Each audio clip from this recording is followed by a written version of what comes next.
Misconception 1. The solute doesn't exist anymore after being dissolved in water. Let's think, is it right? The answer is no, that is not right. Because when the solute, just like the sugar and the salt, dissolved in the water, doesn't mean that they are not exist anymore. They just disappeared. They are separated into small pieces and we cannot see by our naked eyes. But when you taste the solution, like the sugar solution and the salt solution, you can feel the solution is sweet and salty. Which means the sugar and the salt are still in the solution.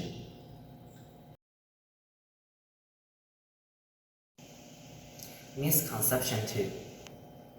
Stirring helps dissolve more solute. Let's think, is it right? The answer is no, it is not right. Stirring just helps the solute dissolve in the water more quickly. However, the total amount of the solute dissolved in the water will not change just due to the stirring.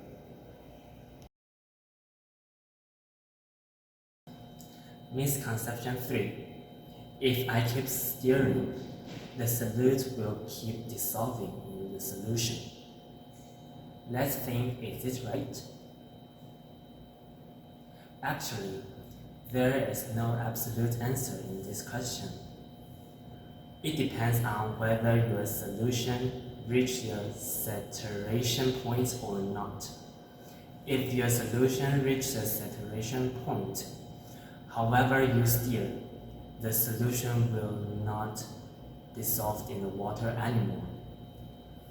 However, if your solution doesn't reach the saturation point, you can put the solute into the solution and the solute will keep dissolving in the solution.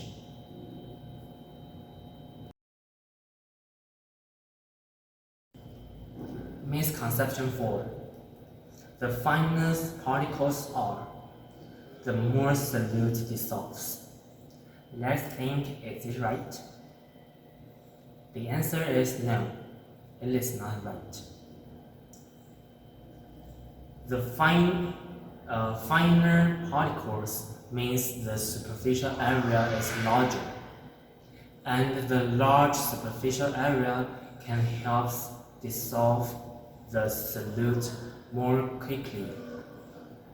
But it doesn't mean you can dissolve more solute. The total amount of the solute dissolved in the water will not change just because the superficial area.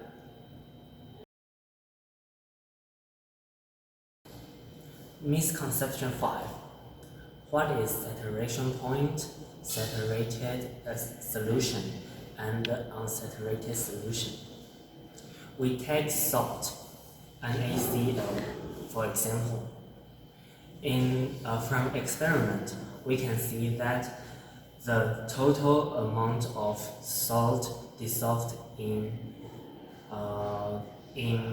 100 mole and 25 degrees Celsius water is 36 grams.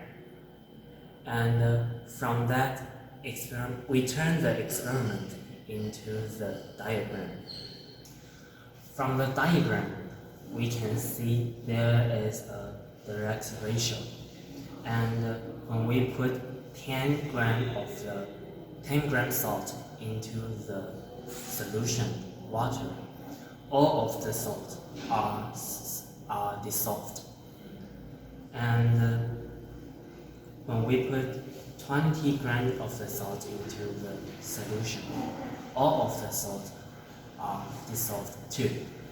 So when the amount of the solute we put into the solution and the dissolved amount of the solute in the solution is in direct ratio. We call the solution is an unsaturated solution.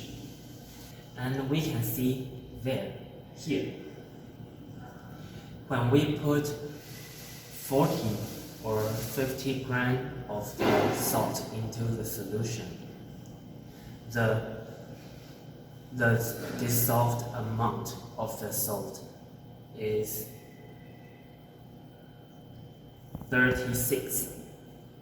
So there is only 36 grams of salt dissolved in the solution.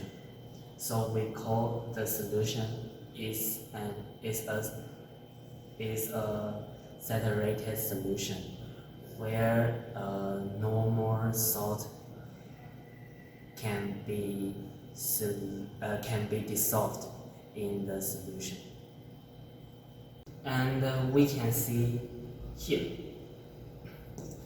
when the unsaturated solution turned into saturated solution, the point is saturation solution, which means the point where the unsaturated solution turn into saturated solution.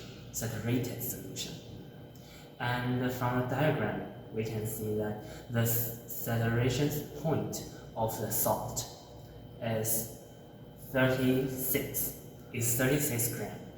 So which means only 36 grams of salt can be dissolved in 100 mole and 25 degrees Celsius water.